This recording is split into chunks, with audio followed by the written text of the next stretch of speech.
یاد وساتئ د یتیم په مخ کې د خپل بچي سره مینه مه کوئ د یتیم په مخ کې د خپل بچي په سر لاس مه راکش کاږه د یتیم په مخ کې خپل بچي له پیزار مه ورکوه د یتیم په مخ کې خپل بچي له ښه لباس مه ورکوه د یتیم په مخ کې خپل بچي له ښه کوټ مه راوړه د یتیم په مخ کې د خپل بچي په سر باندې ښه ټوپۍ مه په سر کوه. یو انګریز اسلام راوړی دی، یو انګریز کلمه ویلي مسلمان شوی دی.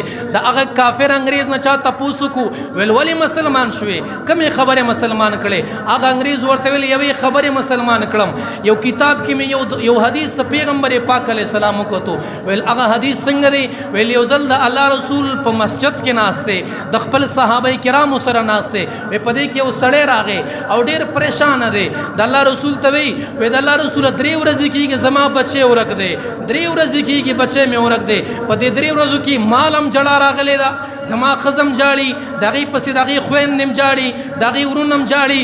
موږ خوراک ساک نه دی کړی، بیخي د زندګۍ په مقصد نه یم خبر، د دنیا په خوند نه پوهېږم.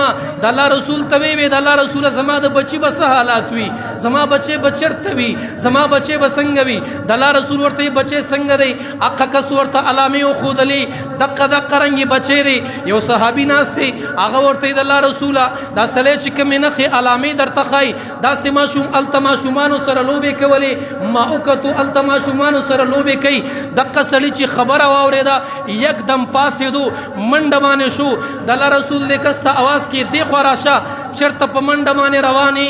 هغه سړی ورته د الله رسوله 3 ورځې کېږي خپل بچی مې نه دی کتلی، دا کس وی هغه ځای کې لوبې کوي. د الله رسول ورته وی نو منډه څه دپاره وی؟ د الله رسوله بچی پیدا شو. د الله رسول وی څه ورسره کې؟ د الله رسوله ښکل به کم، د سینې سره به ولګومه، د پلار مینه به پې ماته کمه. هغه چې ما 3 ورځې د هغه بچي پسې تېرې کړې، نن په لاس باندې راغی، نن زما د نظر لاندې راغی، نن ما ته معلومات کېږي دا بچی به ښکلوم، د سینې سره به لګوم. د الله رسول ورته ویل کېنه هلته لاړ نه شي، دلته کېنه تاله به ستا بچی راولي.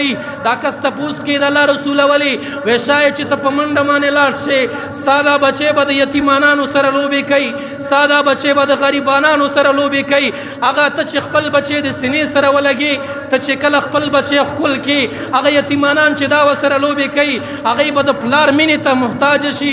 هغوی به وایي الله کشکې زموږ پلار ژوندی وی چې موږ له د پلار مینه راکړی وی، الله کشکې زموږ پلار ژوندی وی چې موږ د پلار سترګې کتلی وی، موږ پلار سینې سره لګولی وی.